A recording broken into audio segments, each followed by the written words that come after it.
Black men get the white women that other white men genuinely do not want. You don't get the top of the line white women. You don't. You get leftovers. Look at most of our celebrities. They did not marry women who came from the richest white families. Black money and white money don't behave the same. New black money will jump on any poor white girl and make her a billionaire, Tiger Woods. Rich white money doesn't operate that way. No interracial relationship is acceptable because we have too many black women who are unmarried. Black women are the largest population on the planet Earth. If you can't find one in America, get it from Africa. If you can't get it from Africa, go to the Caribbean, go to Canada, go to Europe. Why would a black man need to copulate, build a family with anything other than a black woman when you have so many black women available? It is an exercise in self-hatred. There's no way to get around it. Hey guys, welcome back to my channel. So as per the title, guys, you can see in today's video we're gonna be talking about the dust bucket Michael B. Jordan.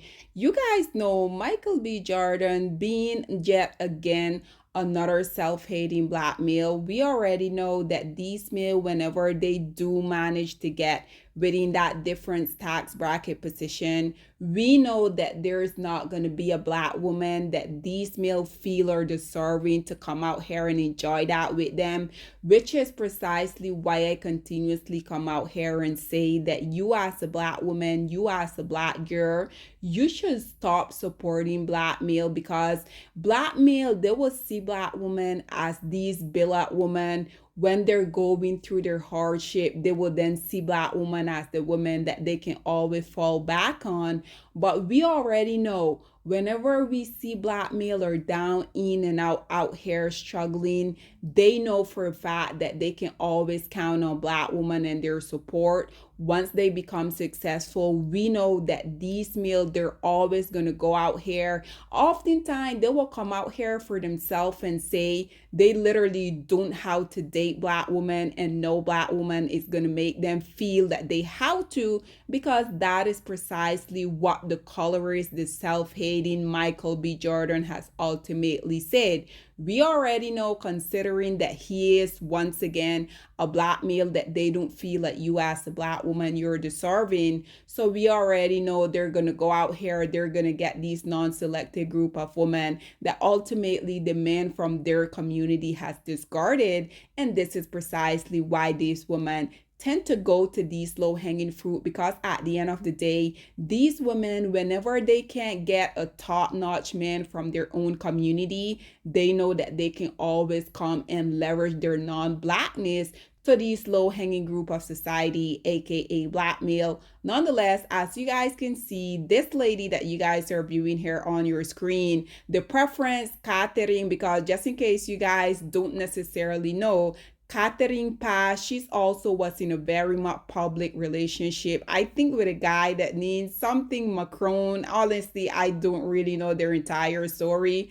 But Michael B. Jordan, he was with this spicy Latina preference. They broke up. She recently wrote a book. And this is precisely why I continue to say, when it pertains to these preferences and them collecting that preference tax, this is precisely why I continue to say that when it pertains to that matter, us as black women, we can learn a thing or two from this woman, because once again, these low-hanging fruit of society, whenever they're on the come up, they always have black women coming out here supporting them. Whenever they get within that tax bracket where they're able to afford one of the women that they deem to be so much better than you as a black woman, we know that they're going to jump for that opportunity each and every time. And I love the fact that these preference, whether these male want or not, they're one way or another, they're going to make these low-hanging group of society pay that preference tax. Nonetheless, guys, listen to what this lady here had to say, because she's currently reading the book. Basically, Katherine, she's out here monetizing her relationship that she had with Michael B. Jordan. And do I blame her? Absolutely not. This is precisely why I'm going to come out here and encourage these preferences to go and collect those preference tax each and every single time. Nonetheless, guys, listen to what she had to say about chapter 10, I think, of Katherine's book, where she's talking about her being pregnant by the dust bucket Michael B. Jordan. So let me give you guys more details. So as I said in my last video, she was in LA celebrating Michael B. Jordan's birthday, and then she flew back to Miami after 2 weeks of staying with him. And she wasn't feeling well. She was feeling nauseous. Her body was off. So she ended up taking a pregnancy test, and it ended up being positive. So as soon as she saw the results, she called her 2 friends, and one of them is definitely Chantel Jeffries, because she talks about her later on in the chapters how she was dating a pop star, and there was a specific incident that went viral. And I don't know if you guys remember, but back in 2014, I think it was when Justin Bieber was driving his Lambo and he got pulled over by the cops. I don't know if it was like a DUI or something along those lines, but basically Chantel was with him, and the paparazzi were all over them. She was all over the media. Chantel Jeffries and her other friend come over to console her, because obviously she's freaking out. And then as soon as they're there, she calls her mom, and she literally just blurted out, "Mom, I'm pregnant, but I've already made my decision. I don't want to do this." And her mom basically said, "Well, I'll support you with whatever decision you make. It's your body. You're allowed to do whatever you want to do." And so once she tells her mom, she ends up getting a call from Michael B. Jordan, because he had like an awards ceremony that night, and he was super busy, but he hadn't heard from her. I think he had texted her and she never responded, because she was obviously trying to figure out how to tell him. And she ended up telling him, "I need to tell you something. I'm pregnant." And his exact words were like, "Wow, okay." And the reason why she was so afraid to tell him was because she felt like he might feel like she was just trying to trap him. That wasn't her intention. She knew that he was at the peak of his career, that he had a bright future ahead of him, and she didn't want to do that to him. And she just felt like they weren't supposed to be together in this lifetime, maybe like in the spiritual realm. She said that she knew they wouldn't be happy together.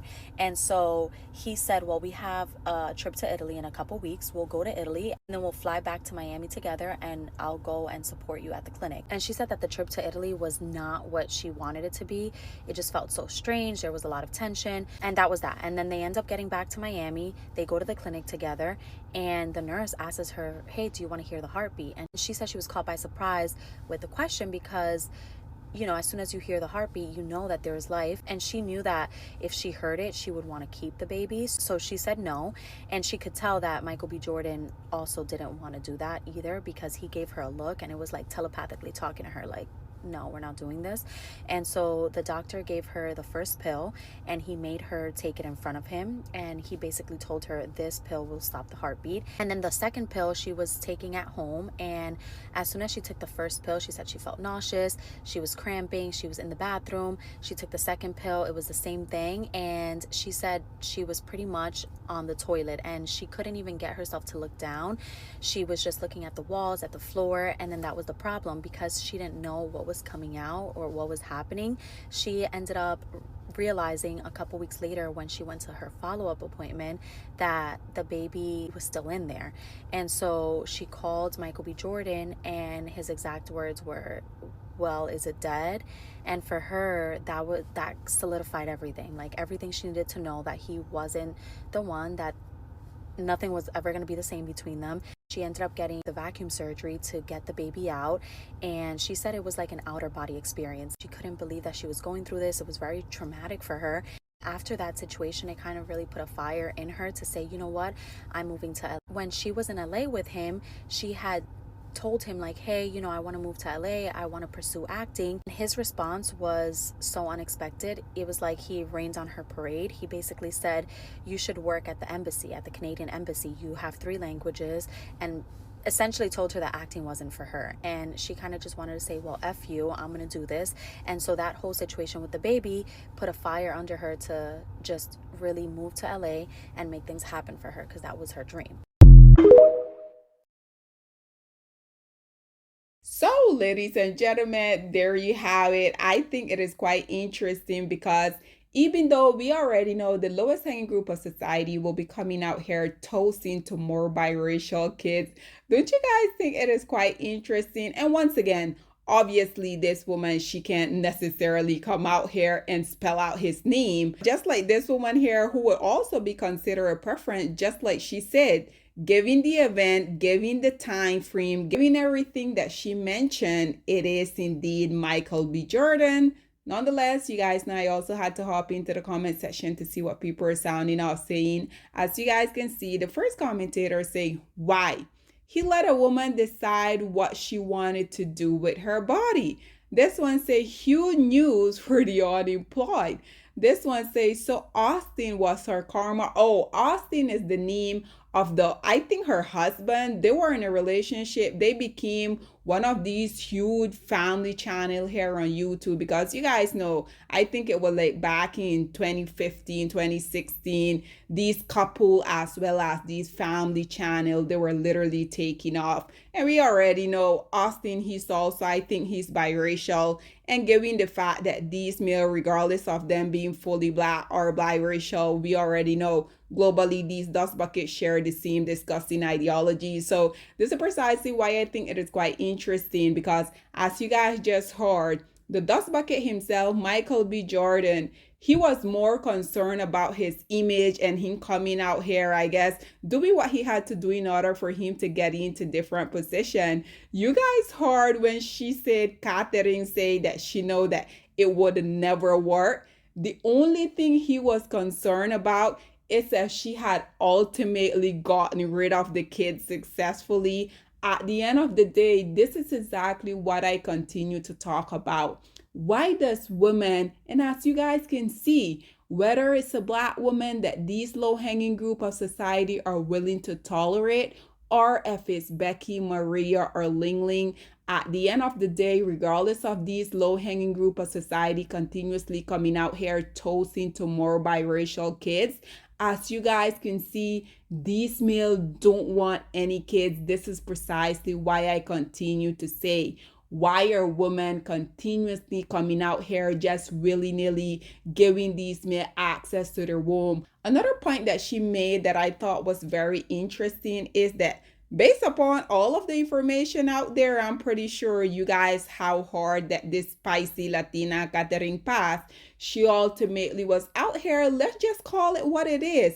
She was out here selling the coochie. So I'm concerned these will be the same low-hanging group of society coming out here wanting to demonize you as a black woman for coming out here profiting off of your beauty. But then you guys notice these low-hanging group of society are literally always moving the goalposts when it pertains to the woman. When it pertains to these women that they continuously come out here and say are so much better. Once again, black woman, this is yet again another example of why you should never ever take anything to heart. Don't ever take anything serious when it's coming out of the mouth of one of the most conquered low-hanging group of society. This other one says she left Michael B. Jordan for that cornball. This one say Michael B. Jordan will date any and every Latina who gives him a chance. This is precisely what I continue to say. Based upon this profile picture here, this woman will be considered to be one of the preference. Everybody at this point in this society are very much privy to the disgusting mindset that the lowest hanging group of society has. And this is precisely why I don't understand why black women continuously come out here support these male. You guys know just a few months back when that movie Sinner was released, you guys know there were a lot of mixed feeling that black women had about it, because I literally saw a plus size black woman coming out here saying that she had went to the theater twice because she was just feeling so overwhelmed by seeing Michael B. Jordan acting in a movie with a woman that kind of mimicked her body type. And I'm like, oh my God, what is wrong with black women? You're going, spending your hard-earned money twice to go to see a colorist male that he has already made it abundantly clear that he's literally only doing that because he's getting paid. This male has ultimately came out here and said he's not obligated to black woman and no one can ever make him feel like he has to date a black woman. But you literally still have black women coming out here giving this male hard-earning money also that he can go out here and spend on the women that he think are so much better than you as a black woman. Do you guys see the logic with that? I don't either. Nonetheless, I want to conclude with this final comment that you guys are viewing here. So as you guys can see, also would be considered to be a preference. She said, I wonder if she ever regretted doing that. Once again, ladies and gentlemen, this is all that I have to say on this whole predicament. I would love to hear what you guys have to say about yet again another preference coming out here taking L's when it pertains to the male, that they continuously come out here and allow these low-hanging group of society to be talking down on you as a black woman in attempt to uplift them. But at the end of the day, as you guys can see, regardless of these male coming out here saying these women are feminine, they're fit, they're submissive, they're cooperative, they're willing to stay with them when they're down, in and out suffering. As you guys can see, at the end of the day, literally every group of women get the same dusty black male. Nonetheless, guys, what are your thoughts and opinion? Please get in the comment section down below, and I'll see you guys in my next one. Bye, guys. Black women, it's time to hold ourselves accountable because we are reaping what we sowed. We have lied and gassed black men up for centuries, letting them think that they are kings with no kingdoms, letting them think that they are the emperor when they are naked. And now we are dealing with the consequences of those actions. Instead of being honest with black men and requiring them to do better for not only themselves, but the community that they helped create, we have allowed them to tear it apart and then put it back together quietly behind their backs and then still let them get the credit for it.